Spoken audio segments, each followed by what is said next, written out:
وكفى وسلام على عباده الذين اصطفى أما بعد فأعوذ بالله من الشيطان الرجيم بسم الله الرحمن الرحيم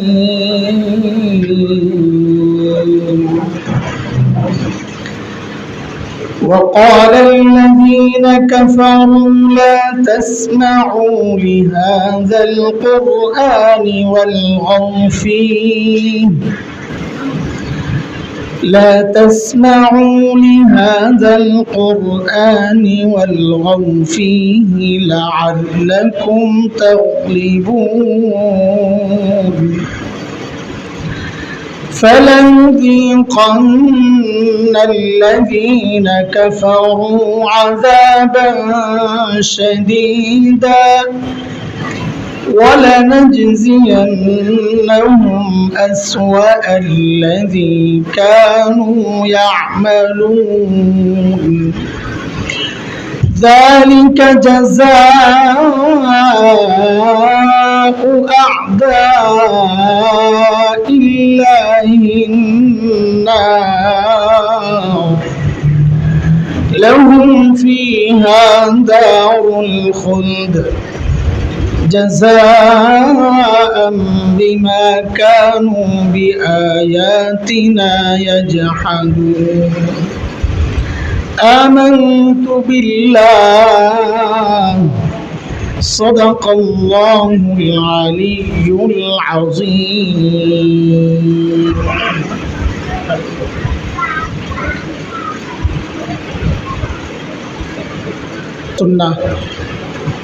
ঢাকা কর্তৃক মাদ্রাসার ছাত্রদের বিভিন্ন প্রতিযোগিতার পুরস্কার বিতরণী উপলক্ষে অনুষ্ঠিত আজকের এই মহতী মজলিসের মোহতারাম সভাপতি, উপস্থিত হযরত উলামায়ে কেরাম, মুরব্বিয়ানে আযম, দূর দূরান্ত থেকে আগত ইসলাম প্রিয় সুধী সমাজ, প্রিয় ছাত্র ভাইয়েরা, যুবক বন্ধুরা, পর্দার আড়ালের মা ও বোন, আল্লাহ সুবহানাহু ওয়া তাআলার অশেষ মেহেরবানি, করুণা, দয়া, যে মহান মালিক লাখো কোটি মানুষ থেকে বাছাই করে দ্বীনি এই মজলিসে আমাকে আপনাকে আসার বসার কিছু কথা বলা ও শোনার তৌফিক দান করেছেন। সেজন্য মহান রবের শুকরিয়া আদায় করি, জবান খুলে, প্রাণ খুলে কালিমাতুশ শুকর উচ্চারণ করি, আলহামদুলিল্লাহ। একজন যোগ্য এবং কর্মোদ্যমী মানুষ আফম আকরাম হোসেন আমাদের অত্যন্ত স্নেহের ভাই, অনেক মহব্বত করি। তো তার এই প্রতিষ্ঠিত এই সুন্দর আয়োজন, এই প্রতিষ্ঠান শুরু থেকেই আমাদের সাথে পরামর্শক্রমে এই মাদ্রাসা হয়েছে, আলহামদুলিল্লাহ। আমাদের চাওয়া আল্লাহ তাআলা এই মাদ্রাসাকে উত্তরোত্তর দেশসেরা প্রতিষ্ঠান হওয়ার জন্যে যা যা দরকার আল্লাহ তাআলা যেন সব কিছু তার গায়বী খাজানা থেকে ব্যবস্থা করে দেন। রাত অনেক হয়েছে, অনেক আনুষ্ঠানিকতা শেষে বসলাম কিছু কথা বলার জন্য। এই প্রতিষ্ঠানগুলো কেন দরকার এই কথাটা একটু বোঝানোর জন্যে কোরআন আল কারীমের সূরা হামিম আর সিজদার 3টা আয়াত আমি পড়েছি। এখানে যেই শ্রেণীটা আছে বেশিরভাগই যুবক, আমাদেরকে যুবকরাই বেশি পছন্দ করে। বুড়ারা তো ওই এক ফকির আরেক ফকির দেখতে পারে না, বুঝছেন না? তো এই বুড়ারাও আমগরে দেখতে পারে না, আমিও বুড়া, ও বুড়া। তো জোয়ানরা আমাদেরকে বেশি ভালোবাসেন, আলহামদুলিল্লাহ। এমনি বললাম, গরমে দিয়া বুড়ারা ঘুমাক, এটাই ভালো। বিশেষ করে জোয়ানরা ভালো করে শোনার জন্যই কথাটা বললাম, কান দিল সব খুলে কথাগুলো শুনবা। তা জরুরি মেসেজ দেওয়ার জন্যই কোরআনের আয়াতগুলো আমি পড়েছি। একদম সহজ উপস্থাপনা হবে আমার। আমি খুব কঠিন কথা, জটিল কথা, একেবারে তাত্ত্বিক কথা আজকে এড়ায়া চলার চেষ্টা করব ইনশাআল্লাহ। আমাদের হাটহাজারী মাদ্রাসার মহাপরিচালক ছিলেন, হেফাজতের মহতারাম আমির ছিলেন, সারা দুনিয়ার মুসলমানদের আধ্যাত্মিক রাহবার মুরব্বী ছিলেন, শুধু বাংলাদেশ না। শেখুল ইসলাম আল্লামা আহমদ শফি আনওয়ারাল্লাহু মারকাদা। এই মানুষটাকে দেখতাম প্রায় একটা দোয়া করতেন, প্রায় দোয়ার মধ্যে হুজুরের এই কথাটা থাকতো কি, আল্লাহ আমাদেরকে এক আর নেক বানায়া দেন। কি বলতেন? শব্দ দুইটা, এক আর নেক।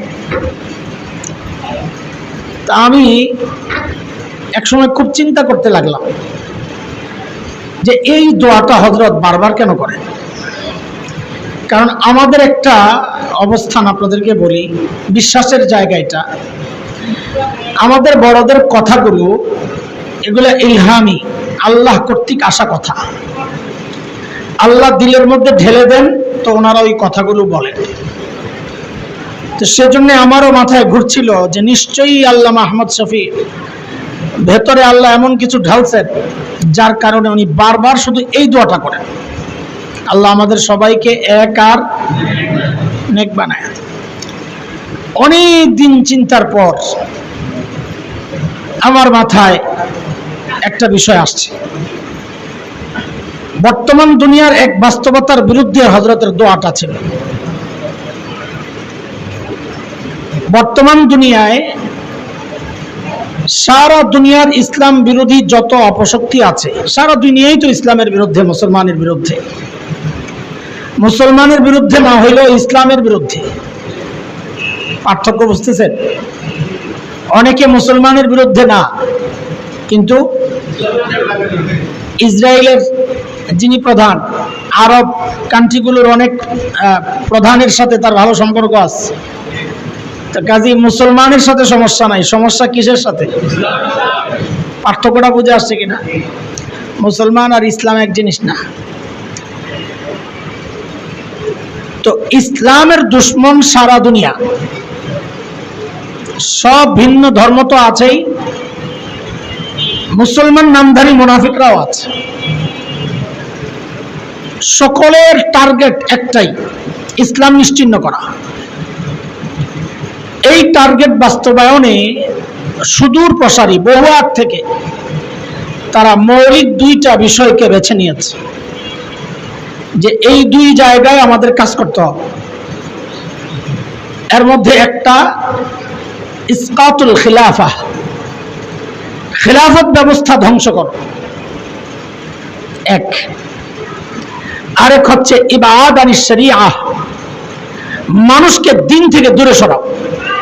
খুব খেয়াল করে, আমি আগেই বলেছি অল্প কিছু কথা বলবো, কিন্তু অনেক মেসেজ আছে এই কথায়। আমি চেষ্টা করব সহজে বলার জন্য, কথাগুলো জটিল। সমস্ত ইসলাম বিরোধী শক্তির চাওয়া দুইটা, এক খেলাফত ব্যবস্থা ধ্বংস করা, দুই দিন থেকে মানুষকে দূরে সরাইয়া দেওয়া। আমি দেখলাম ইসলামের সেই শুরু থেকে আজ পর্যন্ত মানুষ যখনই বিচ্ছিন্ন হয়েছে, কখন? যখনই খেলাফত ব্যবস্থায় সমস্যা দেখা দিচ্ছে। সারা দুনিয়ার মুসলমানদের এক হওয়ার একটা চূড়ান্ত ব্যবস্থা হচ্ছে খেলাফত ব্যবস্থা। কি? যখনই খেলাফত ব্যবস্থা শেষ হয়েছে তখনই দেখা গেছে গন্ডগোল। তাহলে ঐক্যের মূল ভিত্তি কি? এদিকে ঐক্যের মূল ভিত্তি কি বলেন, সবাই বলেন। খেলাফত ব্যবস্থা। তো ওরা ঐক্য নষ্ট করার জন্য মুসলমানদের ব্যবস্থা নিচ্ছে হচ্ছে খেলাফত ব্যবস্থা ধ্বংস করো, অটোমেটিক ওরা মুসলমান বিচ্ছিন্ন হয়ে যাবে। এক। দুই নম্বর হচ্ছে মানুষকে দিন থেকে দূরে সরাইয়া দাও, তাও মুসলমান বিচ্ছিন্ন হয়ে যাবে। কারণ ইসলাম এমন এক সুন্দর বিষয় ব্যবস্থা যা শুধু মানুষকে আল্লাহর সাথে সম্পর্ক করে দেয় তা না, ইসলাম মানুষকে মানুষের সাথেও জুড়ে দেয়। ইসলাম না থাকলে সন্তান বাবা মা থেকে বিচ্ছিন্ন হয়। ইসলাম না থাকলে ভাই ভাই থেকে বিচ্ছিন্ন হয়ে যায়, ভাই বোন থেকে বিচ্ছিন্ন হয়ে যায়। যেই পরিবারে ইসলাম আছে ওই পরিবারের সবাই সবার সাথে মিলে ঝুলে আছে। যেই পরিবারে ইসলাম আছে সে কোনোদিন তার মা বাবা ছেড়ে দূরে যেতে পারে না। তো এই জন্য আমরা বলি যে ইসলাম শুধু মানুষকে আল্লাহর সাথেই জুড়ে দেয় তা না, ইসলাম মানুষকে মানুষের সাথেও জুড়ে রাখে। এটা কোরআনেরও কথা। সূরা মারিয়ামের মধ্যে একটা আয়াত আসছে এরকম, আল্লাহ বলেন, ইন্নাল্লাযীনা আমানু ওয়া আমিলুস সালিহাত সায়াজআলু লাহুমুর রাহমানু উদ্দা। আল্লাহ বলেন ঈমান আর আমল যদি কেউ ঠিক করে তো ওদের পারস্পরিক মহব্বত আমি আল্লাহ তৈরি করে দেব। তার মানে বোঝা গেল ইসলাম আছে যেখানে পারস্পরিক মহব্বতও আছে সেখানে। তো মানুষকে যদি ইসলাম থেকে দূরে সরানো যায় তাও মানুষ দুনিয়ায় ইসলাম শেষ করা যাবে। তাহলে দুইটা বিষয় হলো, এক হচ্ছে খেলাফত ব্যবস্থার মাধ্যমে ঐক্য নষ্ট করা, আরেক হচ্ছে মানুষকে দিন থেকে দূরে সরায় দেওয়া, মানুষের চরিত্র নষ্ট করে ফেলা। হযরত যে দোয়া করতেন, আল্লাহ এই আমাদেরকে এক আর নেক বানায়া দাও, এই দোয়ার দুইটা শব্দ মূলত চক্রান্তকারীদের দুইটা চক্রান্তের ধারাকে আঘাত করছে। এক হচ্ছে নেক বানায়া দাও, আরেক হচ্ছে এক বানায়া দাও।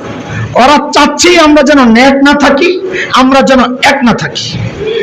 এই জন্য হযরতের দোয়াটাই ছিল এটা, আল্লাহ আমাদেরকে এক বানায়া দাও, নেক বানায়া দাও। এখন খেলাফত ব্যবস্থা ধ্বংসের চক্রান্তের মধ্যে আমরাও জড়াইছি। এর জন্য শুধু দায়ী ওরা না, আমাদের মতো মানুষরাই, মুসলমানরাই ক্ষমতায় যাওয়ার জন্য খেলাফতের কথা বললে আমাদের ক্ষমতায় যাওয়া বাধার কারণ হবে। পশ্চিমারা আমাদেরকে আটকায়া দেবে যে এই গ্রুপ খেলাফতে, এদেরকে ক্ষমতায় নেওয়া যাবে না, কারণ এরা শরিয়ার কথা বলে, এরা কোরআনের কথা বলে। আরে ওরা তো চাচ্ছে এটা যেন সমাজে কোরআন না থাকে। তো খেলাফত ব্যবস্থা আসলে কোরআনী কানুন জারি হবে, শরিয়া আইন চালু হবে। এটা কোনোদিন ইসলাম বিদ্বেষী শক্তি চাইবে না, এটাই তো স্বাভাবিক। কিন্তু দুঃখের কথা হচ্ছে আমার মতো এই সুরতওয়ালারাও এখন এটা চায় না। দুঃখের বিষয় হচ্ছে এটা।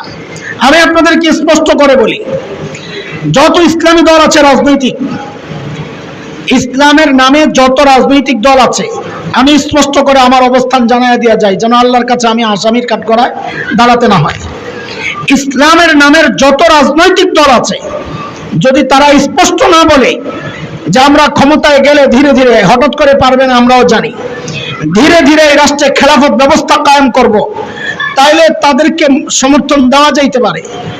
কিন্তু যদি এই কথা কেউ না বলে যে ক্ষমতায় গেলে কোরআনের শাসন আমরা কায়েম করব, এই কথা যদি না বলে ইসলামী শরিয়া কায়েম হবে, এই কথা যদি না বলে ইসলামী খেলাফত কায়েম হবে, এই কথা যদি না বলে, তাইলে আর নামে ইসলামী দল, আসলে সবগুলো পশ্চিমাদের পাঁচটা গোলাম। কথা স্পষ্ট, এখানে লুকোচুরির কিচ্ছু নয়। আমি আমার অবস্থান বলতেছি, এর কারণে আমার অনেকে কষ্ট পাবে। পাক পাক আমি যেটা বুঝেছি আমি ওইটাই বলবো। আপনি যদি এর উল্টাটা বুঝেন আমাকে বুঝায়া দেন, অসুবিধা নাই, আমি বুঝ দিতে রাজি আছি। আল্লাহর জমিনে আল্লাহর দিন কায়েমের জন্য তোমার আন্দোলন হবে না, তুমি ওই আন্দোলনকে ইসলাম কেন নাম দিবা? প্রশ্ন আমাদের। আল্লাহর জমিনে আল্লাহর দিন কায়েমের জন্য যদি তোমার আন্দোলন না হয়, ওই আন্দোলনের মধ্যে তুমি ইসলাম শব্দ কেন যুক্ত করবা? আমাদের জিজ্ঞাসা এটা। ইসলাম তো তখনই লাগবে যখন তোমার টার্গেট হবে জমিনে আল্লাহর জমিন, শাসন চলবে তার, জমিন যার, বলে জমিন যার, শাসন চলবে তার। এটা তো কোনো দিনদার ভয় পেতে পারে না। আর ইসলামী শাসনকে কোনো দিনদার কেন ভয় পাবে? সব মানুষ কেন ভয় পাবে? ইসলামী শাসন ব্যবস্থা, ইসলামী দণ্ডবিধি, শরিয়া, এই আইন, এগুলো ভয় পাবে চোর। কারণ ও চিন্তা করে যদি শরিয়া কায়েম হয়ে যায়, আমি চুরি করলে আমার হাত কাটা যাবে, শরিয়া আইনকে ভয় পাবে। একজন জানা যে করে সে ভয় পাবে, সে জানে শরিয়া আইন চালু হলে আমি আর এরকম জানা করতে পারবো না, ডাকাতি করতে পারবো না, বিদেশে টাকা পাচার করতে পারবো না, সুদ খাইতে পারবো না, শরাব খাইতে পারবো না। কোন সুস্থ মানুষ, কোন নেককার মানুষ, কোন দিনদার মানুষ, কোন ইমানদার মানুষ শরিয়া আইনকে কেন ভয় পাবে? শরিয়া আইনকে ভয় পাবে চোর বাটপাররা, দুর্নীতিবাজরা। আমাদের কথা স্পষ্ট, আমরা আল্লাহর জমিনে আল্লাহর দিন চাই, আল্লাহর জমিনে আল্লাহর শাসন চাই। এই কথা যারা বলবে তার সাথে আমরা আছি। তার মার্কা যদি হয় কলা গাছ, কলা গাছের পিছনে দৌড়াম। কথা বলেন? তার মার্কা যা হয় তার পিছনে দৌড়াম, কিন্তু তাকে বলতে হবে আমি আল্লাহর জমিনে আল্লাহর দিন কায়েম করব, আমি আল্লাহর জমিনে আল্লাহর শাসন কায়েম করব, আমি আল্লাহর জমিনে আল্লাহর আইন চালু করব। এই কথাগুলো স্পষ্ট না বললে কারো পিছনে যাওয়া যাবে না। স্পষ্ট কথা, ঠিক আছে ভাই? জোয়ানদা বুঝতে পারতেছো আমার কথা? কাফেরদের মূল টার্গেটই এটা, আমাকে আপনাকে শরিয়া আইন থেকে দূরে রাখা। কারণ ওরা জানে, আমি একটা আয়াত পড়েছি শুরুতে, ওই আয়াতটা আগে শোনেন। সূরা হামিম আস-সাজদা। কোন সূরা? হামিম আস-সাজদা। এই সূরার 26 নম্বর আয়াত। আমি 27, 28 তিনটা পড়ছি একই আলোচনার বিষয় হওয়ার কারণে। তাফসীর পড়বেন, ওখানে আছে শরিয়া আইন থেকে কাফেররা অতীতে কিভাবে মানুষকে দূরে রাখতে চাইছে। ওরা বলতো, কি বলতো? আল্লাহ বলতেছেন, وقال الذين كفروا لا تسمعوا لهذا القرآن والغوا فيه لعلكم تغلبون। যারা কাফির, এটা তাদের বক্তব্য। আফসোস, এই বক্তব্য এখন মুসলমান দেয়। কাফেরের বক্তব্য কি? কোরআন শুনবা না, এক বক্তব্য। হট্টগোল তৈরি করবা, আরেক বক্তব্য। লাআল্লাকুম তাগলিবুন, তাইলে তোমরা জয়ী হবা। কাফেররা তাদের জয়ী হওয়ার মূল দুইটাকে বানাইছে। এক হচ্ছে নিজে কোরআন চর্চা করব না, আরেক হচ্ছে আরেকজনকে চর্চা করতে দিব না। ইসলামের বিরুদ্ধে জয়ী হওয়ার জন্য রাস্তা এটাই নির্ধারণ করছে ওরা, কোরআনের কথা। তাহলে কি বোঝা গেল? সমস্ত কাফেরের টার্গেট এটাই, মানুষ যেন কোরআন চর্চা না করে, নিজেও করবে না, কাউকে করতেও দিবে না। এর এক বাস্তব প্রতিফলন বাংলাদেশের বর্তমান অবস্থা দেখেন। বাংলাদেশে প্রাথমিক শিক্ষালয় আছে কয়টা জানেন? 65,500 প্লাস। কত? প্রাথমিক বিদ্যালয়। খেয়াল করেন, খেয়াল করেন, প্রাথমিক বিদ্যালয় কয়টা? 65,500 প্লাস। ইংরেজি বই আছে নাকি? প্রাথমিক বিদ্যালয়ে ইংরেজি বই আছে? কথা বলেন আমারে, জানেন না কিচ্ছু? আচ্ছা, আপনি পাশে বসে মনোযোগ না দিলে আমার কথায় মনোযোগ আসবে না। হ্যাঁ, ঠিক আছে।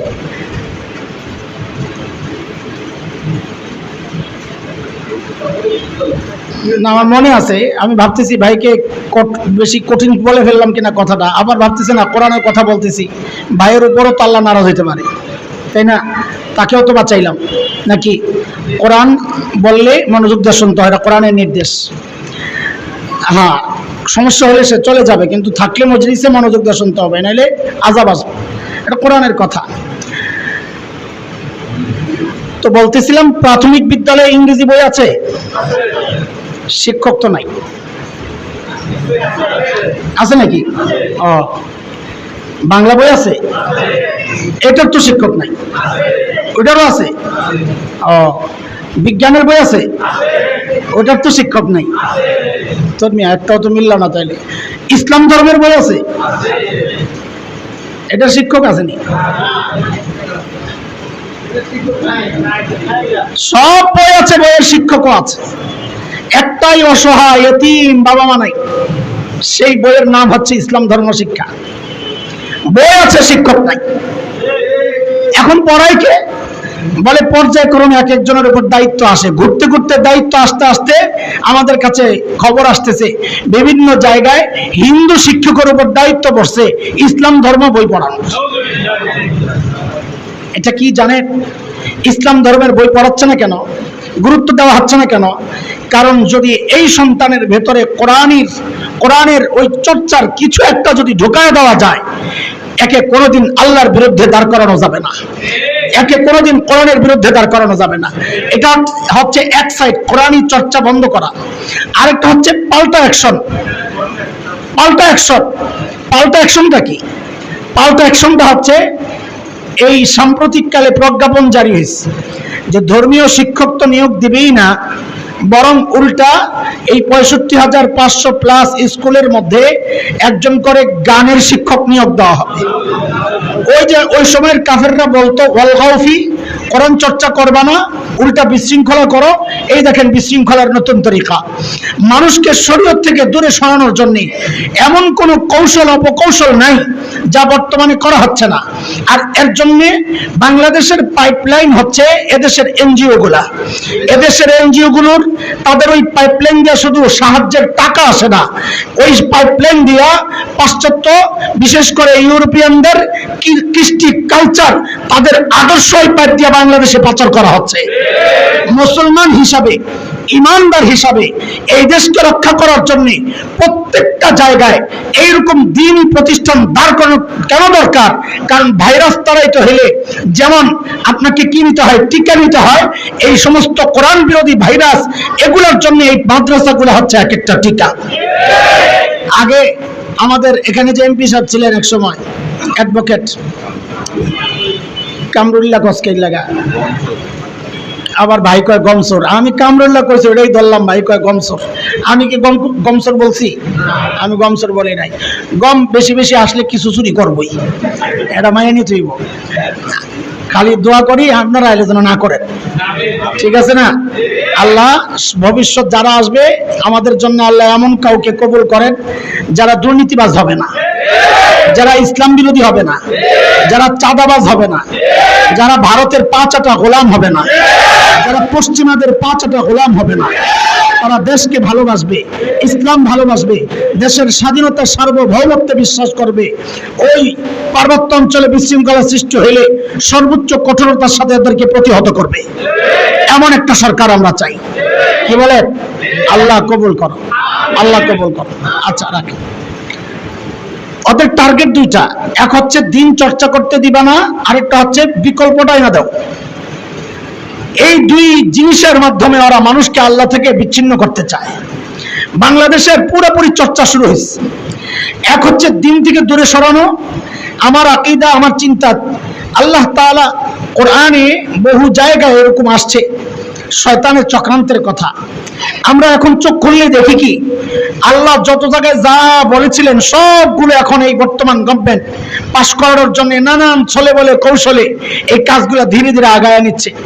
এর মধ্যে একটা হচ্ছে ট্রান্সজেন্ডারের ব্যাপারটা। ট্রান্সজেন্ডার এখন এটাকে এত নর্মালাইজ করা হচ্ছে যে এটা একটা গুরুত্বপূর্ণ ইস্যু হয়ে গেছে দেশের জন্য। হ্যাঁ, পতিতাদের জন্য এখন বরাদ্দ যাচ্ছে, কর্মী এদেরকে শ্রমিক হিসাবে স্বীকৃতি দেওয়ার জন্য আন্দোলন হচ্ছে এবং চেষ্টাও হচ্ছে এবং পরিকল্পনাও হচ্ছে। আচ্ছা, একজন পতিতা যদি শ্রমিক হয় তো আপনার পাশের ফ্ল্যাটে যদি কেউ প্রকাশ্যে পতিতাবৃত্তি করে, বাংলাদেশের কোন আইনে আপনি তাকে ধরবেন? সে বলবে ওই রিক্সাওয়ালা শ্রমিক, তারে কেন ধরো না? আমিও তো রাষ্ট্রীয় আইনের শ্রমিক, আমাকে কেন ধরতেছ? তার মানে পতিতাবৃত্তিকে পাড়ায় মহল্লায় না, ঘরে ঘরে চালু করার চক্রান্ত হচ্ছে। মুসলমান রুখতে না পারলে ভবিষ্যতে সন্তানকে দ্বীনের উপর রাখা যাবে না। এই জন্য এই প্রতিষ্ঠানগুলো দরকার। তো বলছিলাম, আমাদের ওই কামরুল সাহেব বলছিলেন একটা কথা যে কওমি মাদ্রাসা ব্যাঙ্গের ছাতার মতো হইতেছে। আরে কি গাছ জ্বালাবে না, ব্যাঙ্গের ছাতা। আর ওই ইনু আছে না একটা ইনু, এক হয়েছিল এগুলো হচ্ছে সব ২০ বৃক্ষ।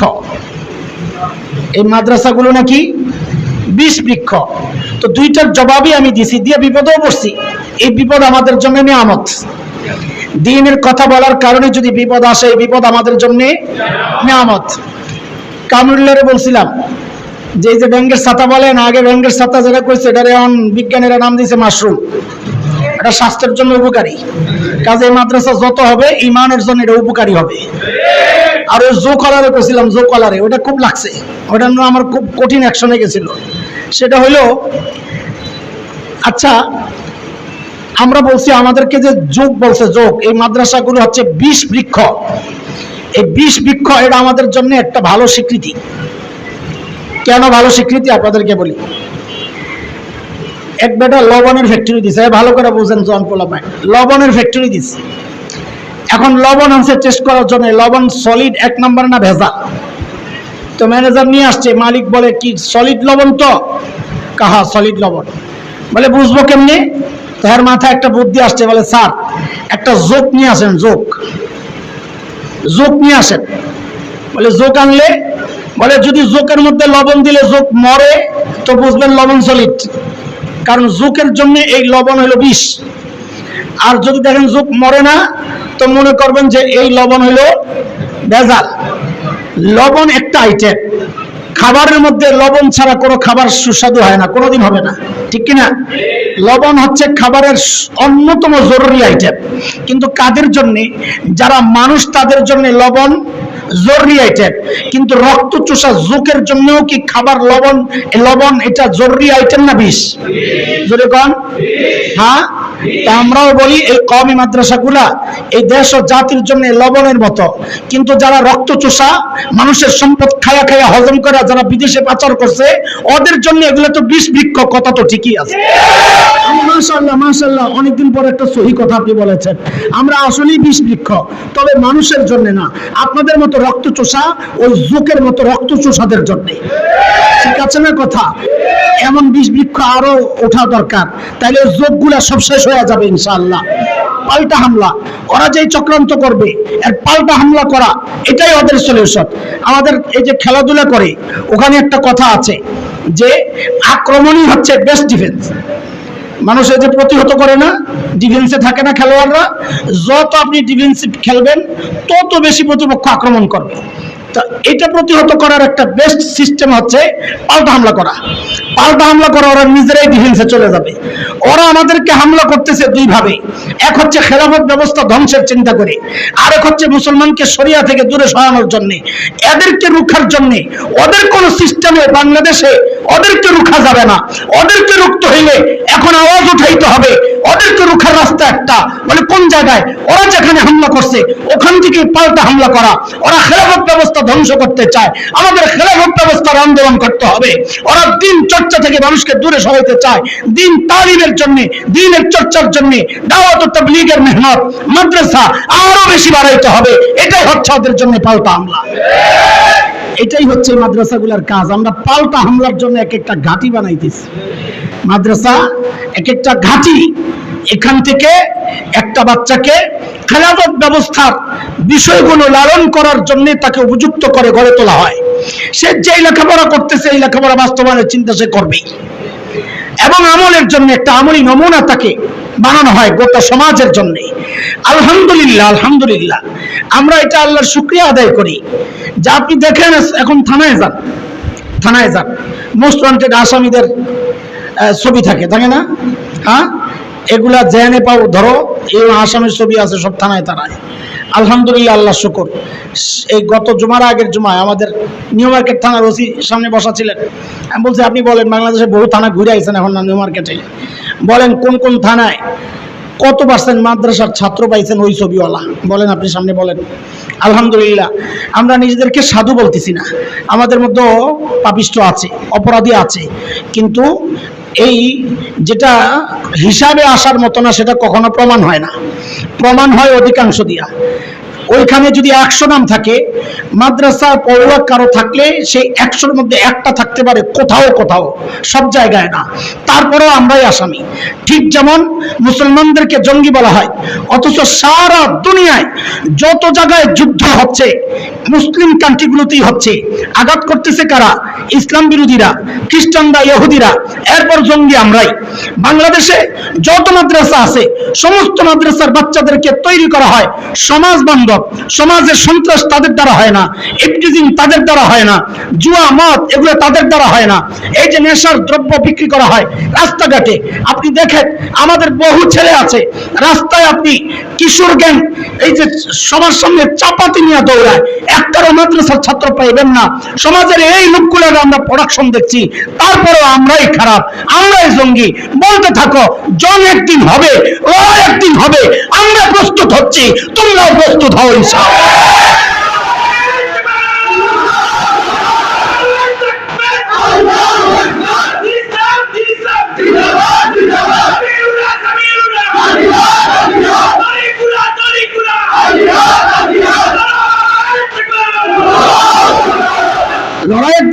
ইনশাআল্লাহ। এই লড়াই হক বাতিলের লড়াই, এখানে কোনো আপোষ নাই, এখানে কোনো আপোষ নাই। কথাগুলো এজন্য বলছি, বর্তমান বাংলাদেশ এক কঠিন অবস্থায় দাঁড়ায় আছে। রাজনৈতিক যে অস্থিরতা, যুবকরা এখন দিশেহারা, কোন দিকে যাবে। আমি বলে যা একদিক, কোনো সমস্যা নাই, শুধু একটু খেয়াল করি বলে কিনা একবার যে আমরা ক্ষমতায় গেলে শরিয়া আইন কায়েম করব। এটা যদি বলে যা, সমস্যা নাই, না গেলে তাও সমস্যা নাই, কিন্তু যাইতে হলে এই আওয়াজ উঠাইতে হবে। যাত্রার পেছনে যাওয়া যাবে না। যারা মনে করে আমরা শরিয়া আইনে বিশ্বাস করি না, ওদেরকে অবশ্যই পিঠ দেখাইতে হবে। শরিয়া আইন যে বিশ্বাস করে না, তাকে বাংলাদেশের মানুষও চায় না। এদেশের মুসলমান এরা শরিয়া আইন চায়। সাহস থাকলে হানা ভোট দেন। যদি আপনাদের বুকে সাহস থাকে, আমি চ্যালেঞ্জ করলাম, হানা ভোট দেন। ইনশাআল্লাহ এদেশের মানুষ শরিয়া আইনের পক্ষে রায় দিবে। আমি তো বললাম, আপনারা চ্যালেঞ্জ গ্রহণ করেন না, পারলে হিম্মত থাকলে চ্যালেঞ্জ গ্রহণ করবেন না। আপনারা জানেন আপনাদের দুর্বলতা, আপনারা জানেন এদেশের মানুষ মার্কা নিয়ে মিছিল ঠিকই করে, কিন্তু ইসলামকে ভালোবাসে। অনেক ছেলে দাড়ি কাটে, কিন্তু নবীরে গালি দিলেও কল্লা কাটতে যায়।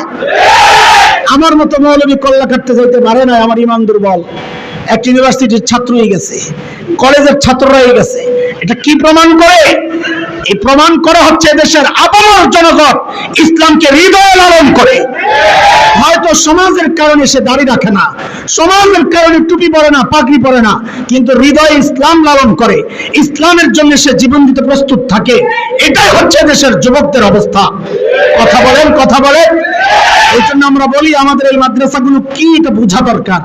এটা হচ্ছে সারা দুনিয়া ইসলামের বিরুদ্ধে ওদের যে পরিকল্পনা, ঠিক এর উল্টা পরিকল্পনা বাস্তবায়ন হয় এই মাদ্রাসায়, যেটা আল্লামা আহমদ শফি নওয়ারাল্লাহু মারকাদাহু ওনার দোয়া থেকে প্রকাশ পাইছে।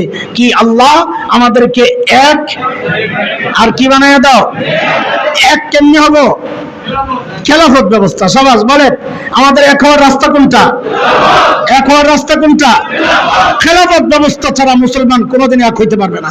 এটা মুখে বলা যাবে, আমার ময়দানে যায় দুই ভাইরে হাত ধরে মিলিয়ে দিতে পারবো, কিন্তু খেলাফত ব্যবস্থা না হলে দুইজন একসাথে কোনোদিন হবে না। দুই বন্ধুকে, দুইজনকে একসাথে করার রাস্তা একটাই, সেটা কি? বলো বলো বলো। আমরা এক হতে চাই কি চাই না? শুধু দোয়াতে না, বাস্তবে? এতদিন দোয়া করছি, এখন বাস্তবে চাই। এক হতে চাই, তবে রাস্তা কি? এক হওয়ার রাস্তা কি? আরো জোরে বলি। কোন দল, দুনিয়ার কোন সিস্টেম আমাদেরকে এক বানাতে, মুসলমানকে এক বানাতে পারে শুধুমাত্র কেবলমাত্র কাজী এক হতে চাই, আল্লাহ আমাদেরকে এক বানায়া দেন। এই সমস্ত বুলি না ওড়াইয়া খেলাফত ব্যবস্থার জন্য মেহনত করেন, এমনি এক হয়ে যাবো ইনশাআল্লাহ। একজন খলিফার নেতৃত্বে গোটা দুনিয়া যদি চলে, সারা দুনিয়ার মুসলমান এক হয়ে যাবে ইনশাআল্লাহ। আর অন্তত বাংলাদেশে এক হইলেও তো চলবে। আলহামদুলিল্লাহ, আমাদের পাশের এক রাষ্ট্র আফগানিস্তান, নাম শুনলে অনেকে ভয় পায়। হ্যাঁ, আপনারাও ভয় পেতেছেন না? আরে আল্লাহ, সুবহানাল্লাহ। ওরা আমাদের সম্মানের মুকুট পরাইছে আমাদের মাথায়। তালেবানরা আমাদের মাথায় সম্মানের মুকুট পরাইছে। দুনিয়ার কোন শক্তি আমেরিকার নাকানি চুবানি খাওয়াইতে পারে নাই। সেই নাকানি চুবানি খাওয়াইছে, পায়জামা একটাই পর্যন্ত, একটা আরেকটু নিচে, এইভাবে থাকে।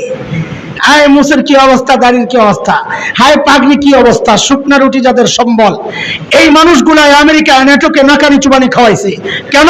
তাদের সবকিছু দুর্বল হলেও তাদের ঈমান সবচেয়ে শক্তিশালী।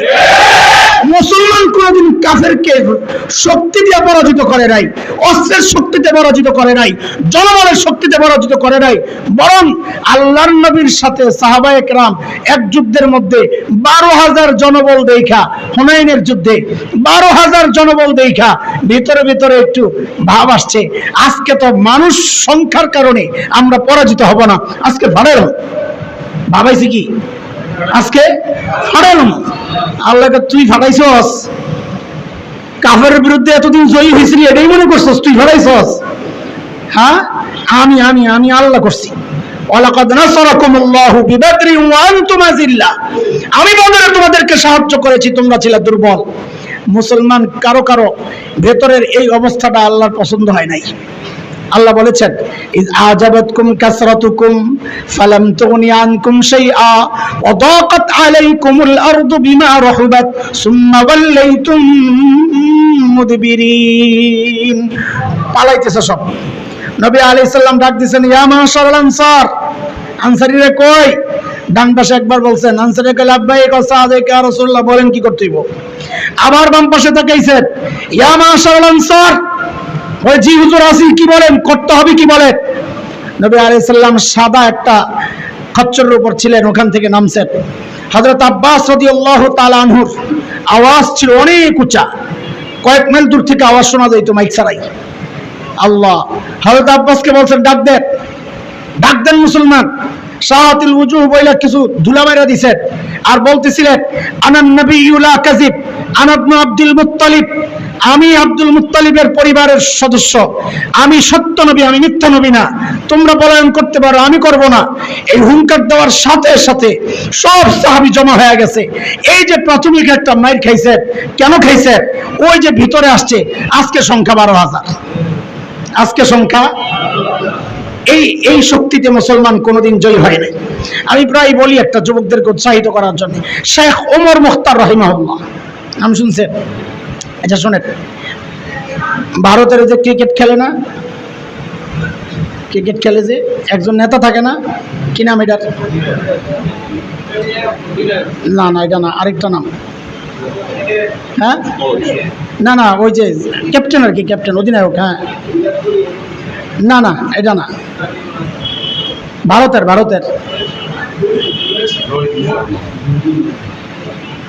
আর দুই একটা কর না, আরে আগে দুই কর না, আজহার না, থোড়া, আমি কি এক মুসিবতে বলেন। হুজুর হাত করে তাকায় রয়েছে, বয়ানের মাঝখানে হুজুর কি শুরু করলো। আর দুই একজন, আর দুই কটা হলো, 5-6টা তো হয়েছে। ধোনি না, আমি যেটা তাস করতেছি ওটা আসতেছে না। হ্যাঁ গোলাপ ভাই, বুঝছেন নি কিছু? শতাব্দীর শ্রেষ্ঠ বিপ্লবী বীর শেখ ওমর মুখতার চিনে না? ভারতের 8-10 ক্যাপ্টেনের নাম কয়ালিস, এরা হইল মুসলমান। হ্যাঁ, ভাবছে যে হুজুরে আমগর থেকে আমরা কেমন দুনিয়ার খবর রাখি, ওই তথ্য নিতেছে। আমার আর খাইলে এক কাম নাই তোদের। আমাদের লজ্জা হওয়া উচিত। সময়ের শ্রেষ্ঠ বিপ্লবী চিনি না আমি, ধোনি চিনি, ধোনি চিনি। শুধু তাই না, বলতে আমার ইতস্ত লাগতেছে, এখানে বহু পোলাপাইন পাওয়া যাবে, যেতগুলা নাম বলছেন, কার প্রেমিকা কেউটাও জানে, কোনটার লগে ব্রেক হয়েছে, কোনটার লগে নতুন সম্পর্ক যুক্ত আছে, ওটাও জানে। কিন্তু এই সন্তানরা সময়ের শ্রেষ্ঠ বিপ্লবী চিনে না।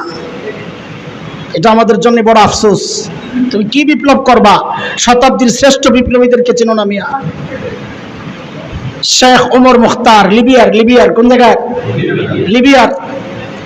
একসময় ইউরোপিয়ানরা এই আফ্রিকার দখলে ছিল, যেমন আমাদের ব্রিটিশরা আমাদের দেশ দখল করছে। তো লিবিয়া ছিল ইটালির আন্ডারে, ইটালি দখলে ছিল লিবিয়া। তো শেখ ওমর মুখতার তার কিছু বিপ্লবী নিয়ে মুক্তিযুদ্ধ করছিলেন। মুক্তিযুদ্ধ কি? জিহাদ বললে তো আপনাকে আবার ডর লাগে, এই জন্য মুক্তিযুদ্ধ করছিলেন। আল্লাহ, ইটালিয়ানরা সিদ্ধান্ত নিল গেরিলা হামলা এদের বড় ভয়ঙ্কর। হঠাৎ মরুভূমির কোন থেকে কোন সিফার থেকে বাইরে আক্রমণ করে সব তস্তস করে ফেলায়। সিদ্ধান্ত নিলে না, উপর থেকে বম মারবে। তো একজন এসে বলে, হযরত, উপর থেকে তো বম মেরে সব শেষ করে দেবো, আমাদের কাছে তো বিমান বিধ্বংসী অস্ত্র নাই। তো বলে, আমরা চলে যাই, যান বাঁচান। শেখ ওমর মুখতার বড় আজীব এক জবাব দিয়েছেন। জবাবটা কি? পাল্টা প্রশ্ন যেটা করছেন ওইটাই জবাব, প্রশ্নটাই জবাব। কি প্রশ্ন করছেন জানেন? যাদের বোমারু বিমানগুলো কি অনেক শক্তিশালী? তাহলে হ্যাঁ, অনেক শক্তিশালী। আচ্ছা আচ্ছা, এই বিমানগুলো আরশের উপরে দিয়া যায় না আরশের নিচে দিয়া যায়? প্রশ্ন কি? কি প্রশ্ন? বিমানটি এত শক্তিশালী যে এটি যায় কোন দিক দিয়া, আরশের উপরে দিয়া না আরশের নিচে দিয়া? তো যেই লোক খবর নিয়ে আসছে হাসে, বলে, সাহেব কি বলেন, কোথায় আরশ, কোথায় সাত আসমান? এর কত নিচে দিয়া, কোথায় মহাশূন্য, এর কত নিচে দিয়া বিমানগুলা যায়। তো শেখ ওমর মুখতার বলেন, থুরুমিয়া তাইলে ডরাই আলাপ, যদি আরশের উপরে দেওয়া যাইতো তাহলে আমি ডরাইতাম যে আমার মালিক থাকেন আরশের উপরে, যদি বিমান আরশের উপরে দেওয়া যায় আমার মালিকের মাথায় একটা মারে, তাহলে আমারে কে বাঁচাইবো? আমার মালিক আল্লাহ যদি বেঁচে থাকেন আমার কোনো টেনশন নাই। এটা হচ্ছে মুসলমানের শক্তি। আরে এই কথাগুলো বলেই আল্লাহ তাআলা আমার নবীকেও সান্ত্বনা দিয়েছেন। সূরা তাওবার শেষ আয়াত পড়ে আল্লাহ কি বলে, ফাইন তাওয়াল্লাউ ফাকুল হাসবিয়াল্লাহ লা ইলাহা ইল্লাহু عليه توكلت وهو رب العرش العظيم। নবী সারা দুনিয়া যদি আপনাকে পিঠ দেখে আপনি ভয় পেয়েন না, আপনি বলেন আমার জন্য আমার আল্লাহই যথেষ্ট। বলে আমার আল্লাহ চিনো? তিনি আরশে আজিমের রব, তিনি আরশে আজিমের রব। আরে যাদের মালিক আরশে আজিমের রব তাদের কিসের ভয়? মোল্লা ওমরকে সারা দুনিয়ার ইসলামিক স্কলার, ওই যে স্কলার ছিলেন তো এসি রুমের হুজুর, স্কলার মানে কথা বলে না, ইসলামিক স্কলার মানে এসি রুমের হুজুর, বাংলা তর্জমা বলেন। ইসলামিক স্কলার বাংলা তর্জমা কি বুঝেন না? এই কথা বলবেন বলছে রুমাল টোমাল লাগাই না হুজুর। সবাই এসে ধরছে শেখ মোল্লা ওমর রে। ওই যখন বৌদ্ধ বিশাল বৌদ্ধের মূর্তি ছিল, ওই মূর্তি যখন ভাঙ্গার সিদ্ধান্ত নিছে, যেটা সারা দুনিয়ার জন্য একটা ঐতিহ্য, এটা সারা দুনিয়া আপনার বিরুদ্ধে চলে যাবে এই মূর্তি ভাঙলে। তো এখন কয়টা বাদ দেন, এটা বাদ দেন। তো মোল্লা ওমর রহমতুল্লাহ আলাইহি বড় আজিব মানুষ, সবাইরে বলছেন মাশাআল্লাহ আপনারা এসি রুমের থেকে যদি আমাদের এই পাহাড়ি জায়গায় এসে পড়তেন আমরা আরো উপকৃত হইতাম, আপনাদের এই পরামর্শগুলো নিতাম। খোঁচা তো হয়ে গেছে না, যে এসি রুমে বৈশা বৈশা এই মজার মজার ফতুয়া দেওয়া যায়। ময়দানের মানুষ ময়দানের ফতুয়া দিবে, তুমি এসিওয়ালা তুমি ওই কম্পিউটারের ফতুয়া দিবা, ইন্টারনেটের ফতুয়া দিবা, কোনটা জায়েজ কোনটা না জায়েজ। তুমি ওই ইন্টারনেটওয়ালা ময়দানওয়ালা কি করবে না করবে এই ফতুয়া তোমার কাজ না, যার যার জায়গার তার কাজ। ঠিক আছে কথা? পীর সাহেব মাদ্রাসাওয়ালার ফতুয়া দিবে না, মাদ্রাসাওয়ালা পীর সাহেব কেমনে চলবে এই ফতুয়া দিবে না। সব জায়গায় এই সিস্টেম চলে। আপনি একজন পীর সাহেবরে যায় বলেন যে আপনি এই খানকে এইভাবে চালায়েন না, তো পীর সাহেব কি বলবে আপনাকে জানেন? তুমি মাদ্রাসা চালাও, তুমি কি বুঝবা? তুমি কি বুঝবা? তাবলিগওয়ালার নাম করে হুজুররা কি বুঝে? তাবলিগে আসে না। সব জায়গায় সিস্টেমে এটাই চলে যে আমি যেই কাজ করি ফতুয়া আমি দেব। শুধু একটা জায়গা হচ্ছে জিহাদ, এই জায়গার ব্যাপারে সবাই ফতুয়া দিতে পারে।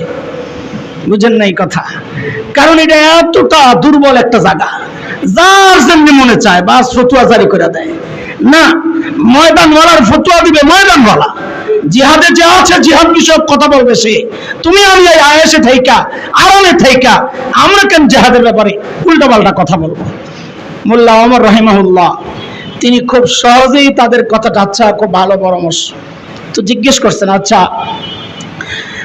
সারা দুনিয়া যদি একসাথে হয় তো আমার আল্লাহর কিছু করতে পারবেনি?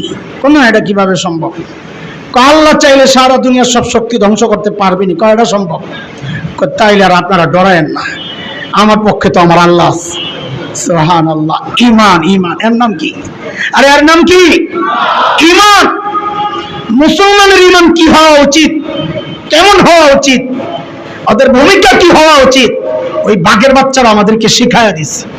আমাদের পা ধোয়ার পানি খাওয়া দরকার, জায়েজ হলে খাওয়া দরকার ছিল। তাহলে যদি কিছু ঈমান আমাকে মজবুত হইতো। এই মজার মজার খাইয়া ময়দানের কথা বলা এত সহজ না, ওইটার জন্য ওইরকম ঈমান লাগে। আমাদের সেই ঈমান নাই। যাই হোক, ওটা বিষয় না। বলছিলাম যেটা, যে সারা দুনিয়ায় আমাদেরকে ধ্বংসের জন্য পায়তারা চলছে, ওরা যেই ধারায় পায়তারা করবে আমাকে ওই জায়গায় হামলাটা করতে হবে। ঠিক আছে না কথা? ওরা একভাবে হামলার সিস্টেম বানাইছে, আমি যদি অন্যভাবে প্রতিহতের চেষ্টা করি এটা হবে না, এটা হবে না। ওরা রকেট মারবে, আমাকে ওই আকাশী রকেট শেষ করার মেশিন বানাইতে হবে। হ্যাঁ, ওই রকম সিস্টেম প্রযুক্তি আমাকে আবিষ্কার করতে হবে। এরা সিস্টেম করছে খেলাফত ব্যবস্থা ধ্বংসের। ইসলামকে জমিনে টিকায় রাখতে হলে আমাকে চেষ্টা করতে হবে খেলাফত ব্যবস্থা প্রতিষ্ঠার। ওরা চিন্তা করেছে মানুষকে দিন থেকে দূরে সরায়া দেওয়া, আমার চেষ্টা করতে হবে মানুষকে দ্বীনের সাথে জুড়ে দেওয়ার। আর দ্বীনের সাথে জুড়ে দেওয়ার একমাত্র মাধ্যম যেটা, সেটা হচ্ছে দ্বীনি শিক্ষা। দ্বীনি শিক্ষা ছাড়া মানুষ কোনোদিন দ্বীনের সাথে জুড়তে পারে না। যত লাইন আছে এগুলো দ্বীনি শিক্ষার পরে আমলি জিন্দেগি। তাবলিগ বলেন আমলি জিন্দেগি, ওখানে যাই আপনি দ্বীন কি শিখবেন। তাসাউফ বলেন আমলি জিন্দেগি, জিহাদ বলেন আমলি জিন্দেগি, সব হচ্ছে আমলি জিন্দেগি। শিক্ষার জীবন মাদ্রাসা। শিক্ষার জীবন সর্বপ্রথম কোনটা, আমল না ইলম? কোনটা? মাশাআল্লাহ মাশাআল্লাহ। ইলম না হলে আমল করবো কি? নামাজ পড়বেন, নামাজ শিখতে হবে না? তো এটা কোথায় হয়? কাজী সবার আগে জায়গা কর। সমস্ত দুনিয়ার যত দ্বীনের ব্যবস্থা আছে এর সবার আগে কার জায়গা? সবচেয়ে জরুরি কোনটা বলেন? বলেন, ভিতরে পরিষ্কার অস্পষ্ট কিছু রেখেন না। যদি সন্দেহ লাগে আমাকে বলেন, আমি জবাব দিই। সবার আগে কোনটা? আল্লাহ সর্বপ্রথম ওহী নাযিল করছেন কি? ইকরা, মানে জিহাদ করো না, তাবলীগ করো না, পিরালি করো না, ইসলামী আন্দোলন করো, পড়ো। কি আমাদের নবী আলাইহিস সালাম যে দুনিয়ায় আসছেন, কার দোয়া কবুল করে আল্লাহ পাঠাইছেন জানেননি? কার দোয়া? শাবাশ, কার দোয়া? খলিল ইব্রাহিম বাইতুল্লাহ বানায়া দোয়া করছিলেন কি? রব্বানা ওয়াবা'আস ফীহিম রাসূলাম মিনহুম ইয়াতলু আলাইহিম আয়াতিক। আল্লাহ এমন একজন রাসূল পাঠান যিনি 4টা জিম্মাদারি আদায় করবেন। কয় জিম্মাদারি? এর মধ্যে 1 নম্বরটা হচ্ছে যিনি আপনার কিতাবকে মানুষকে তেলাওয়াত করে শোনাবেন। সর্বপ্রথম কাজ কি? কোরআনের তেলাওয়াত। এটা কই শিখায়? কথা বলে না। কোরআনের তিলাওয়াত করে শিখায় মাদ্রাসায়। কাজে দ্বীনি যত কাজ আছে কোনোটাকে আমি অবমূল্যায়ন করছি না, খাটো করার কোনো সুযোগ নাই। আমি নিজে তাবলীগওয়ালা, আমি নিজে খানকাওয়ালা, আমি নিজে জিহাদের সুযোগ পাইলে যাবো ইনশাআল্লাহ। এটা দিলের তামান্না, শাহাদাতের তামান্না। এটা প্রত্যেকটা ইমানদারের দিলের লালিত স্বপ্ন হওয়া উচিত, নাইলে সে মুনাফিক হবে। এটা আমার দিলের চূড়ান্ত তামান্না। সব জায়গার মানুষ আমি, কিন্তু আমার উপলব্ধি হচ্ছে সবার প্রথম আগে দ্বীন শেখা, আগে মাদ্রাসা। এটা সবচেয়ে গুরুত্বপূর্ণ এই সময়ে। ওদের চক্রান্ত রুখে দেওয়ার জন্য মাদ্রাসাগুলো শক্তিশালী করা দরকার। আমার সন্তানকে দ্বীন শিখাবো ওদের চক্রান্ত রোখার নিয়তে ইনশাআল্লাহ। আমি আমার সন্তানকে দ্বীন শিখাবো ওদের চক্রান্ত রুখার জন্য, ঠিক আছে না ইনশাআল্লাহ? অনেক গরম লাগতেছে, অনেক সময় ধরে আপনারা বসে আছেন, আমি তো আসছি মাঝখান দিয়া, মাঝখানেও না শেষের দিক দিয়া, কিন্তু যারা একদম শুরুর থেকে বসে আসছেন তাদের জন্য অনেক কষ্ট লাগতেছে, আমি বুঝতেছি।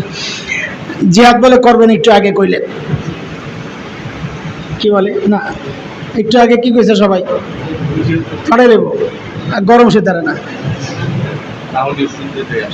মাশাআল্লাহ, পোলাবেন্ডে বললাম আর কি, একটা দিলাম আর কি, আরো কিছুক্ষণ ঠিকবো আর কি। আচ্ছা, জাযাকুমুল্লাহ। বর্তমান বাংলাদেশের হালত বড় খারাপ। শোনো, ইসলাম থেকে মানুষকে দূরে সরানোর জন্য যা যা কৌশল আছে সব ওরা করতেছে। শুধু তাই না, রাষ্ট্রীয়ভাবে আমরা একটা স্বাধীন রাষ্ট্র হওয়ার কারণে এই মাহফিলটা করতে পারতেছি। এটা স্বাধীন রাষ্ট্র না হইলে পারতাম। শুধু স্বাধীন রাষ্ট্র না, বাংলাদেশগুলো পারতেছে। আরব কান্ট্রিগুলো স্বাধীন না? স্বাধীন। তা আপনারা শোনেন, এক জায়গায় আবহা একটা জায়গা আছে সৌদি আরবে, ওই তুষার পরে মানে মেঘ আসে, ঠান্ডা এলাকা, অনেক উঁচা, ইয়ামানের কাছে, ইয়ামানের বর্ডার কাছাকাছি। ওখানে আমার আর কারি নাজমুল সাহেব আছেন না, ওনারা আমাদের দুইজনের একটা প্রোগ্রাম বাঙালিরা আয়োজন করছে। তো আমরা ইতিমধ্যে আরো কয়েকটা প্রোগ্রাম করছি। তো হঠাৎ একটা প্রোগ্রাম এক আরব, তার বাড়িতে, ওই আরবের এক লোক আছে, ওনার কাজ করে বাংলাদেশি, সে তার শায়েখকে ম্যানেজ করছে, শায়েখ আজকে আপনার বাড়িতে বাংলাদেশের 2জন শায়েখ আসবে, আমরা বাংলাদেশিরা ওনাদের থেকে কিছু কথাবার্তা শুনবো। তো উনি বলছে বেশি ভিড় করো না, গোয়েন্দা সংস্থার সমস্যা আছে। ও ভাই, মানুষ এমন ভাবে স্রোতের মতো আসছে, মানুষ দেখে আয়োজকরা ভয় পেয়ে গেছে। আল্লাহ কোন বিপদ ডেকে আনলাম আল্লাহ জানে। কারি নাজমুল ভাই খালি তেলাওয়াতটা শেষ করছেন, আমি খালি বয়ানটা শুরু করছি। আয়োজক একজন ধরে এক হুজুর দোয়া করেন। কিরে ভাই, না কেরাত পড়লাম না বয়ান করলাম, না দোয়া করেন। আমার কাছে রাগ হয়েছে যে দোয়া করবো, আপনারা ব্যবস্থা যদি এরকম আপনাদের রিস্ক হয় তো কেন আয়োজন করছেন? তারা হুড়া করে দোয়া করে না খায় আয় বসছে। আইসিজের রাগে না, ডরে। কি জন্যে? আরে রাগে না, রাগ যা করছি আগেই, এখন দৌড় মারছি কি জন্যে? ভয়ে। কেন? যে পুলিশ আসলে ধরে ফেলবে। বাংলাদেশের হুজুর ওইটা দেখার সুযোগ নাই। আল্লাহ দৌড়াদৌড়ি করে সব চলে গেল। কোন জায়গার কথা বলতেছি? যেই দেশে কোরআন নাজিল হয়েছে। দ্বীনি মজলিস এইভাবে করার কোনো অনুমতি নাই। অনুমতি ওরা যেটা করবে ওইটাই, তুমি নিজের থেকে করবা এটা হবে না। ওরা এরকম এসি রুমের মধ্যে করবে, ওদের শায়েখরা এসে ভাষণ দিবে, ইসরায়েলকে কিছু হালকার মধ্যে দিব যেন ইসরায়েল আবার বেশি কষ্ট না পায়, হালকার মধ্যে একটু দিব। আর হামাসের বিরুদ্ধে খুব বলবো যে এরা উস্কানি দেয় দেখে আজকে এই অবস্থা। এই আরব শায়েখদের হালত বর্তমানে। তো আরব কান্ট্রিতে দিন চর্চা এইভাবে সীমাবদ্ধ। সেই হিসাবে বাংলাদেশে শুধু স্বাধীন রাষ্ট্র না, আমরা তো দিনও পালন করতে পারছি স্বাধীনভাবে। কিন্তু মনে রেখে আলহামদুলিল্লাহ এইভাবে যদি চলতে থাকে এই বিষয়টা, এই সুযোগটা খুব শিগগির শেষ হয়ে যাবে। এর বাস্তব নমুনা আপনি দেখেন, খাগড়াছড়ির হালত কি দেখেন। খাগড়াছড়িতে মানুষ কিভাবে চলছে, বরং এক জায়গা থেকে আওয়াজ আসছে ইন্ডিয়ার সাথে মিলে যাওয়া দরকার আমাদের। দেখেন আস্তে আস্তে ধীরে ধীরে ওদের টার্গেটের দিকে ওরা আগাচ্ছে। উত্তরবঙ্গ লক্ষ লক্ষ না কোটি কোটি, আমাদের হিসাব সারা বাংলাদেশে এখন 2 কোটি খ্রিস্টান। কত? বর্তমানে সবচেয়ে দ্রুত যে ধর্মের লোক বাড়তেছে বাংলাদেশে সেটা হচ্ছে খ্রিস্টান। তা কি জানেন? তা কি জানেন? আমাদের ব্যর্থতা, আমাদেরই ব্যর্থতা। ওরা সুযোগ পাইছে কাজ করার, কিন্তু বিষয় কি ওদের? বিষয় হচ্ছে শুধু ইসলাম এই দেশ থেকে তাড়াবে এই মিশন নিয়ে ওরা আসে নাই। এই দেশটাকে খ্রিস্টান রাজ্য বানাবে, রাষ্ট্র বানাবে, এই মিশন নিয়ে ওরা কাজ করতেছে। এরা চট্টগ্রাম টার্গেট করেছে, এরা পার্বত্য অঞ্চল টার্গেট করেছে। কয়েকদিন পর পর এই চুক্তি ওই চুক্তি বসায় রাখছে জায়গা মতো একজন, যার কাছে পাইপলাইনে এতদিন টাকাও আসছে, আদর্শ আসছে। সেই টাকা খাইছে, আদর্শ আমাদেরকে খাওয়াইতেছে। বুঝেন কথা? টাকা খাইছে ওরা, পশ্চিমা আদর্শ খাওয়াইতে চায়। আরে বুঝেন নাই আমার কথাটা? পাইপ দিয়ে কি আসছে? 2 জিনিস, টাকা আসছে আর কি আসছে? পশ্চিমাদের আদর্শ আসছে। টাকা খাইছে ওরা, আদর্শ খাওয়াইতে আমাদেরকে চায়। বলে আদর্শ ওরা খাইবো না, ওরা আদর্শ খাইছে বলেই ওদেরকে টাকা দিতেছে। ওরা আগে খাইছে আদর্শ। নিজের সন্তান কেউ বাংলাদেশে থাকে না, কাজে বাংলাদেশের শিক্ষা ব্যবস্থা ধ্বংস হলে ওদের কি আসে যায়? নিজের পরিবার এদেশে থাকে না, এদেশের নিরাপত্তা নষ্ট হলে ওদের কি আসে যায়? নিজের সব ইউরোপ আমেরিকায় বাড়ি করে রাখছে, এদেশের স্বাধীনতা শেষ হইলে ওদের কি আসে যায়? সবগুলোর বাড়ি আছে বিদেশে। আমরা এদেশের মানুষ, এদেশকে ভালোবাসি, জন্মেছি এদেশে, মরবো এদেশে, দেশ ছাড়বো না, দেশও ছাড়বো না, আমরাও ছাড়বো না, দেশও মুক্ত রাখবো ইনশাআল্লাহ। এটা তখনই সম্ভব যদি এই যুবকরা হৃদয়ে ঈমান লালন করতে পারে, ঈমানের চর্চা করতে পারে, দ্বীনের চর্চা করতে পারে। এদেশ থেকে দ্বীন উঠে যাবে, এদেশের স্বাধীনতাও শেষ হয়ে যাবে। এটা চরম বাস্তবতা। এই জন্য স্বাধীনতা ঠিক রাখতে হলে দ্বীন ঠিক রাখতে হবে, দ্বীন ঠিক রাখতে হলে মাদ্রাসা ঠিক রাখতে হবে। লাইন বুঝতেছেন? এদেশের স্বাধীনতার জন্য এই প্রতিষ্ঠানগুলো অতন্দ্র। এটা ঘাঁটি, এক একটা অস্ত্রের ঘাঁটি না, আদর্শিক ঘাঁটি। কেন আদর্শিক ঘাঁটি? শেষ কথা বলি, গাজী সালাহউদ্দিন আইয়ুবী নাম শুনছেন নি? আগের মতো ভুলেব না তো? না, মাশাআল্লাহ। সালাহউদ্দিন আইয়ুবীর একটা দারুণ কথা আছে, বড় আজীব কথা। এটা এত বছর পরে এখন দেখতেছি চোখের সামনে। তিনি বলেছেন, কোন জাতিকে যদি যুদ্ধ ছাড়া পরাজিত করতে হয়, ওই জাতির আদর্শ ধ্বংস করে দাও। তাকে পরাজিত করার জন্য আর যুদ্ধ লাগবে না, সেটা এমনি তোমার কাছে পরাজিত। তুমি যা বলো সব শুনতেছে, বরং অন্যদের চেয়ে আরো বেশি শুনতেছে। আরে মুসলমান থেকে মুরতাদ যারা হয়েছে, ওরা আমার নবীকে যেভাবে তাচ্ছিল্যের সাথে চর্চা করে, একজন খ্রিস্টান একজন হিন্দু ওইভাবে আমার নবীকে নিয়ে কথা বলতে সাহস পায় না। তার মানে মুসলমান থেকে যেগুলা পদচ্যুত হয়েছে, যেগুলা পদস্থলন হয়েছে, যেগুলা এগুলা অন্যদের চেয়ে আরো ভয়ঙ্কর রূপে আমাদের সামনে আসতেছে। এই যে ভয়ঙ্কর অবস্থাগুলো, এগুলার জন্য যা যা করা দরকার, এগুলাকে প্রতিষ্ঠিত করতে যা যা করা দরকার বর্তমান সরকার সবই করছে, সবই করছে।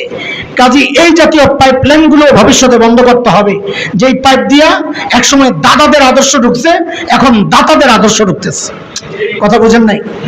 গত টার্মে দাদাদের আদর্শ ঢুকছে এই দেশে। দাদা কারা? মুশরিকরা, হিন্দুরা। ওদের পাঁচটা গোলাম ছিল একটা শাসক শ্রেণী, ওইটা এক পাইপলাইন। আমি বলি ওই পাইপলাইন দিয়ে ঢুকছে দাদাদের আদর্শ। এখনকার গভর্নমেন্ট পশ্চিমাদের পাইপলাইন, ওই পাইপলাইন দাতাদের পাইপলাইন। এটা আগে ছিল দাদাদের পাইপলাইন, এরা হইল দাতাদের পাইপলাইন। দুইটাই আমাদের জন্য খতরনাক। ওই আদর্শ আমরা লালন করি না, ওই আদর্শ আমরা বিশ্বাস করি না। আমাদের দ্বীনি পাইপলাইন হচ্ছে মাদ্রাসা। বলে কয় পাইপলাইন হইল? আরে পাইপলাইন কয়টা বের করলাম? লাইন কয়টা? একটা দাদাদের, একটা দাতাদের, আর একটা মোহাম্মদ রাসূলুল্লাহ সাল্লাল্লাহু আলাইহি সাল্লাম। বলেন না? একটা কার? একটা কার? এক নম্বর বলছি কোনটা? দাদাদের। দাদাদের পাইপলাইন আমরা বন্ধ করে দিছি আলহামদুলিল্লাহ। মাঝে মাঝে স্ক্রু ঢিল করে খোলার চেষ্টা করে, কইছে একেবারে শেষ করে গেলাম, আর ঢোকা যাবে না। দাদার পাইপলাইন বন্ধ। যুবক প্রস্তুত হও, দাতাদের পাইপলাইন বন্ধ করবো ইনশাআল্লাহ। ইনশাআল্লাহ, ইনশাআল্লাহ। মুসলমানদের জমিনে পাইপ একটাই খোলা থাকবে, মুহাম্মদুর রাসূলুল্লাহর পাইপ। সেই পাইপের নাম বলেন, সেই পাইপের নাম কাজী। এই পাইপলাইন রক্ষায়, এই পাইপলাইন কার্যকর করার জন্য যা যা করা দরকার আমাদের তাই করতে হবে ইনশাআল্লাহ। মাদ্রাসার পাশে সবসময় থাকবো ইনশাআল্লাহ, কখনো বিরোধিতায় যাব না। সমালোচকদের সমালোচনা কানে নিয়ে আমাদের দুর্বলতা আছে, আমরা অস্বীকার করি না। আমরা তো নবী না? আমরা নবী নাকি? একজন নবী হযরতে ইউসুফ আলাইহিস সালাম বলেছেন, ওমা উবাররিউ নাফসি, আমি নিজের সাধু বলি না, আমার ভিতরে নফস একটা আছে, যে কোনো সময় গন্ডগোল লাগাই দিতে পারে। একজন নবীর মূল্যায়ন এটা। তা আমি কে? আমার দ্বারা ভুল হইতে পারে, পদস্থলন হইতে পারে, আমার কোনো ভাইয়ের ভুল হইতে পারে, কিন্তু সামষ্টিকভাবে এই জাতির জন্য এর চেয়ে বড় ভরসার জায়গা আর নাই। এটা হচ্ছে চূড়ান্ত কথা। কাজে আমাদের এই সর্বোচ্চ ভরসার জায়গাকে রক্ষার জন্য সর্বোচ্চ চেষ্টা, সহযোগিতা আমাদেরকে করতে হবে ইনশাআল্লাহ তাআলা। আমরা সহযোগিতা কিভাবে করব? তিন ভাবে। বলেন, এই মাদ্রাসাগুলোকে কয় ভাবে সহযোগিতা? এক নম্বর দোয়ার মাধ্যমে। কিসের মাধ্যমে? আমরা সবসময় দোয়া করবো, আল্লাহ বাংলাদেশের সমস্ত মাদ্রাসাকে তুমি হেফাজত করো। ঠিক আছে ইনশাআল্লাহ। দুই নম্বর হচ্ছে নিজের কলিজার টুকরা সন্তানকে দেওয়ার মাধ্যমে। ঠকবেন না, ঠকবেন না। মাদ্রাসায় পড়াইলে ঠকবেন না। আমি ঠকছি নাকি? না, আমার বাপ ঠকছে, আমার মা ঠকছে, আমিও ঠকি নাই। আপনারা তো বলেন আম করে খোসা দিয়া, আমি যে ঠকি নাই খোসায় বোঝা যায়। কি বলেন? হুজুরা খালি খায় আর খায়। খাওয়ার জন্য তো আপনি এত কষ্ট করেন, তা আমি খালি খাই আর খাই, তার মানে ভালো আছে। কিন্তু আপনি আবার এক পোল্ট্রি বাস। এই আপনারা যদি কই আপনার সন্তানটারে মাদ্রাসায় দেন, তা আসতেই মোড়া মারেন কি বইলা, মাদ্রাসায় বইলা খাইব কি? বুঝেন নাই কথা। আগে কি বললো হুজুরা? খালি এই লোকই জন বলছিল আপনার ছেলেদের মাদ্রাসায় দেন, খালি খাইতে পারবো। হ্যাঁ, এখন জবাবে কি বলে? মাদ্রাসায় বইরা খাইবো কি? হুজুর মিলল কথা? মিলল? আরে বুঝেন নাই আমার কথা? এইরকম দুই নম্বরে চলতেছে কিনা সমাজে? হ্যাঁ, আরেকজনের ব্যাপারে একটা, নিজের ব্যাপারে আরেকটা। না না, আপনি মাদ্রাসায় পড়ে আর ঠকবেন না ইনশাআল্লাহ। খাওয়ায় আমরা কষ্টে নাই। আমাদের একজন বড় মুফাসসির ছিলেন বাংলাদেশে, খতিব, ওনার আসল হলো উনি খতিবুল উম্মাহ, আমাদের চট্টগ্রামের সিদ্দিক আহমদ সাহেব। স্বাধীনতার বিরোধিতা করছেন এমন একটা অভিযোগে ওনাকে আদালতে ওঠানো হয়েছে। আদালতে উনি কোনো উকিল নেন নাই, উনি নিজেই উকিল। এমন ভাবে সব জবাব দিচ্ছেন, ওই যে বিচারক ছিলেন অবাক হয়ে গেছেন, আপনি এত মেধাবীতে মাদ্রাসা বললেন কেন? দুনিয়ার সব মানুষের চিন্তা এটাই, মেধাবীরা কই পড়বে? স্কুল কলেজে। মাদ্রাসায় মেধাবীরা পড়বে কেন? মাদ্রাসায় পড়বে আতুর লুলা কানা, যা চলে না ঠেলতে ঠেলতে। আমি বলি এটাই আমাদের শ্রেষ্ঠত্ব। যে এইরকম আতুর নুলা, নষ্ট মগজ, মেধাবী না, এগুলার আপনারা দেন আমাদের কাছে, এগুলার পিছনে মেহনত করে আমরা আপনাদেরকে সোনার ছেলে উপহার দিই। মেধাবী গুলো তো আপনারাই রেখে দিচ্ছেন, রেখে কি করছেন? মেধা খাটাইয়া আপনারা বৃদ্ধাশ্রমে পাঠাই দিছে। আমার পোলাবেন পাঠায় না, আলহামদুলিল্লাহ। ওর মেধা খাটায় রাস্তায় চিন্তাই করে, আমার পোলাবেন রাস্তায় চিন্তাই করে না। ওর মেধা খাটায় বিদেশে যায় বাড়ি বানায়, আমার পোলাবেন বিদেশে বাড়ি বানায় না। ওর মেধা খাটায় দেশের টাকা বিদেশে পাচার করে, আমার পোলাবেন বিদেশে টাকা পাচার করে না, বরং বিদেশ থেকে দেশে পাঠায়।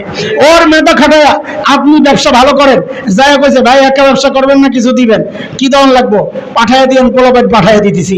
আজ পর্যন্ত কোনোদিন পাইবেন না আমরা যাই এরকম ছড়ি ধরছি ব্যাটের মধ্যে। আপনার মেধাবীরা কি করতেছে একটু দেখেন, আমার এই কম মেধাবীরা কি করতেছে ওইটা একটু দেখেন। এটা আমাদের সফলতা। আপনারা খোঁচা দেন আর যাই করেন, আমাদের সফলতা এটা। তো হযরত সিদ্দিক আহমদ সাহেব যখন বিচারক বললেন, আপনি এত মেধাবী, তো মাদ্রাসায় বললেন কেন? কই মেধাবী কি তো পড়ছি। হুজুরের জবাব কি?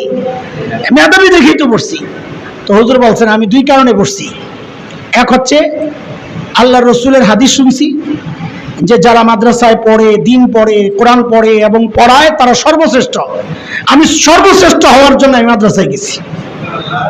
আর আপনি যেই কারণে আমার খোঁচা দিচ্ছেন, তো শুনেন শুনেন, সিদ্দিক আহমদ সাহেব বলতেছেন মজার কথা, আপনি যে কারণে আমাকে খোঁচা দিচ্ছেন, শুনেন শুনেন, আপনি বিচারকের চেয়ারে বসে আছেন তো, আপনি জীবনে ওই কয়টা ছোট মাছের মাথাও খান নাই, আমি জীবনে যেই কয়টা খাসির মাথা খাইছি।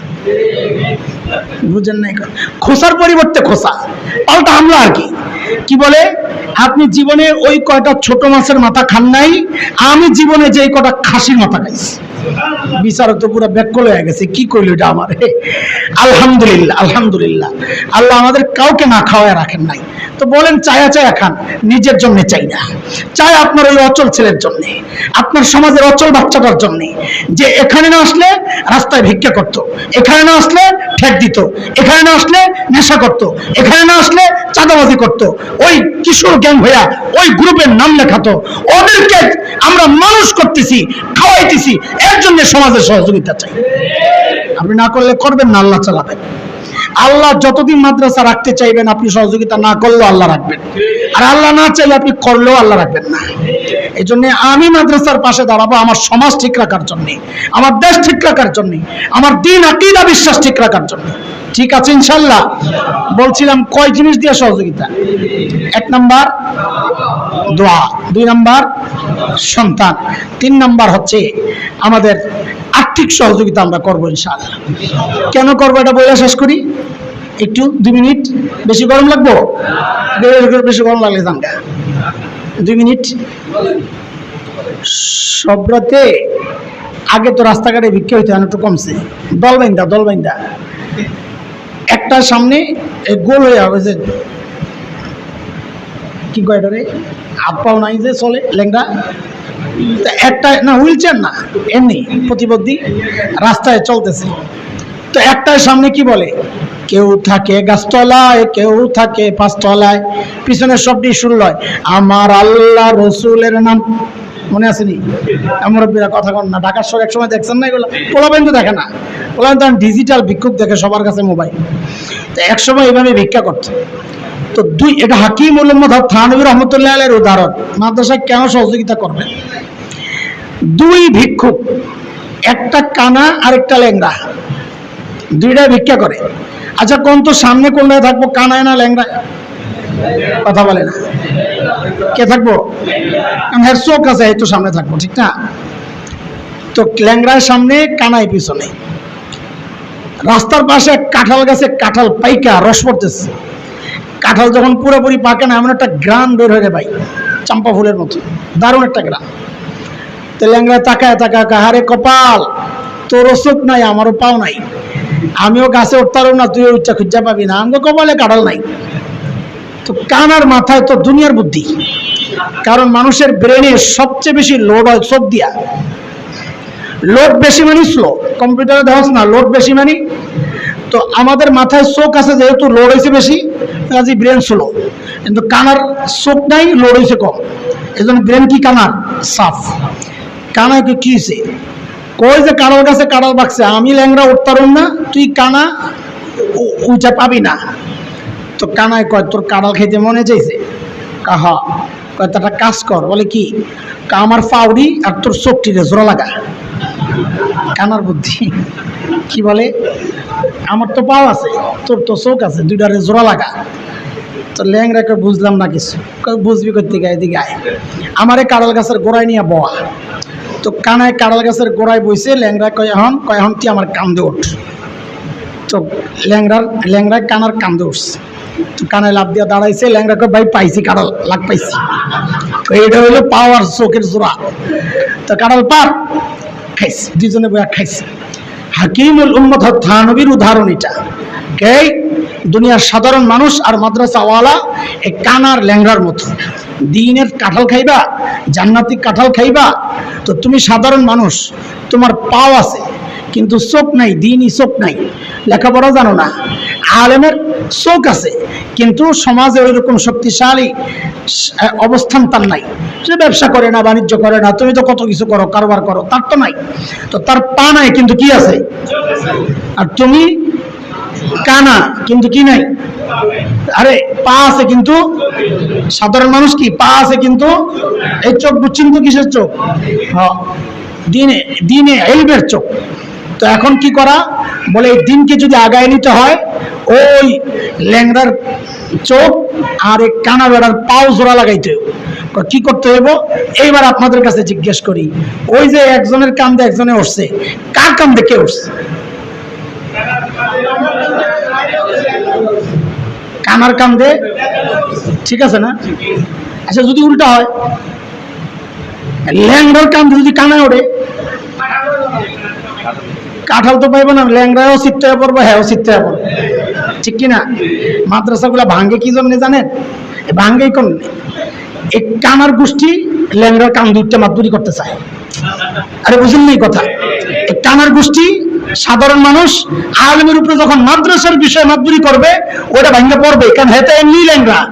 আরে কানে তো কিচ্ছুই দেয় না, এই মাদ্রাসা সব ধ্বংস হয়। নিয়ম ছিল এই ল্যাংড়ারা আলেমরা কান ধরিয়া করবে, হুজুর আমরা নিচে আছি, আপনারা কান চালান, তাইলে না দুইজনে মিলে জান্নাতে যাইব। এখন মাদ্রাসা ভাঙতেছে কি জন্য? সব কানার গোষ্ঠী হুজুরকে কান দুইটা মাতবুরি করে আর মাদ্রাসাগুলো শেষ হয়। এখন কোন কান্দে উঠবেন না কান্দে লইবেন? কারণ আপনারা কানা গোষ্ঠী, আমরা ল্যাংড়া গোষ্ঠী। তা ল্যাংড়ারে কি লইবেন? কান্দে না ল্যাংড়ার কান্দে উঠবেন? বলেন, সহযোগী হবেন না মাতব্বর হবেন? আরে কথা বল, সহযোগী হবেন না মাতব্বর হবেন? বুঝা বলতেছেন তো? কষ্ট পাইয়া বলতেছেন না তো? না, এটাই বাস্তবতা। সহযোগী হব, মাতব্বর হব না। মাতব্বর হইলে ল্যাংড়ার কান্দে কানায় উঠবে। ওই জায়গায় যেমন কাঁঠাল খাওয়া যাবে না, এগুলো মাদ্রাসা চালানো যাবে না। ঠিক আছে? এই হচ্ছে সাধারণ মানুষের সাথে আলেমের সম্পর্ক। আলেম দিন পড়াবে, শিখাবে, সাধারণ মানুষ নিচে এসে দাঁড়াবে, হুজুর আমরা আছি সহযোগী। ওই যে ভাই যে কাম করছে আজকে, এরকম সবসময় করবে। যুবকরা এলাকার সবসময় করবা। সমস্ত দিনই প্রতিষ্ঠানের পাশে কি হয়ে দাঁড়াইয়া যাবা? আরে কানা হইয়া দাঁড়াইয়া যাবা। কি হইয়া? যে হুজুর আমার পাউডিরে কামে লাগান, আপনার চোলটা জোড়া লাগান, পারবা না বলতে? ইনশাআল্লাহ। এই যে এতক্ষণ বস্তা দিছি, টাকা দিছি, এই করছি, যা করছি, সব কিসের কারণে করছি? আমি কানা বেটা। কত বলছ না? বল, আমি কানা বেটা, ওই জন্য এগুলা দিছি। আপনি ল্যাংড়া, আপনি এগুলারে বন্টন করে সুন্দর করে দেন, আমরা দুইজনে একসাথে জান্নাতে যাবো ইনশাআল্লাহ। ঠিক আছে না? ইনশাআল্লাহ। আল্লাহ কবুল করেন, আল্লাহ আপনাদেরকে কবুল। এখানে অনেক আছেন যাদেরকে চিনি আমরা, মাদ্রাসা, মসজিদ, বিভিন্ন দিনই কাজ অনেক সহযোগিতা করেন। আমি নাম বলি না, নাম বললে আরেক বিপদ। ওই যে আমি বলছি যে বললেন না, এটা এক বিপদ। কারণ বহু মাদ্রাসা আসি তো মাহফিলে, হেরা দেখে যে বারে হুজুর তো এনে দিয়েছে 20 বস্তা, তা আমি কি দোষ করছি? তো এরকম সব মাদ্রাসা হলো যে আমার কান্দে 20 বস্তা করে ধরায় দেয়, তা আমার লোড়ালন লাগবো, কারণ আমি তো ল্যাংড়া। আল্লাহ তাআলা এই সমস্ত কানাদেরকে আল্লাহ তাআলা কবুল করেন, ল্যাংড়াদেরকেও কবুল করেন, আল্লাহ এই মাদ্রাসাকে কবুল করেন। আমার ভাই আকরামের জন্য আল্লাহ একটা স্থায়ী জায়গার ব্যবস্থা করেন। অত্যন্ত পরিশ্রমী, মেধাবী, কর্মোদ্যমী মানুষ, বিনয়ী মানুষ। আমরা খুব মহব্বত করি মাওলানা আকরামকে, আপনারাও মহব্বত করবেন ইনশাআল্লাহ। হ্যাঁ, আল্লাহ কবুল করেন, আমিন। অনেক কষ্ট হয়েছে, মাফ করে দিয়ে।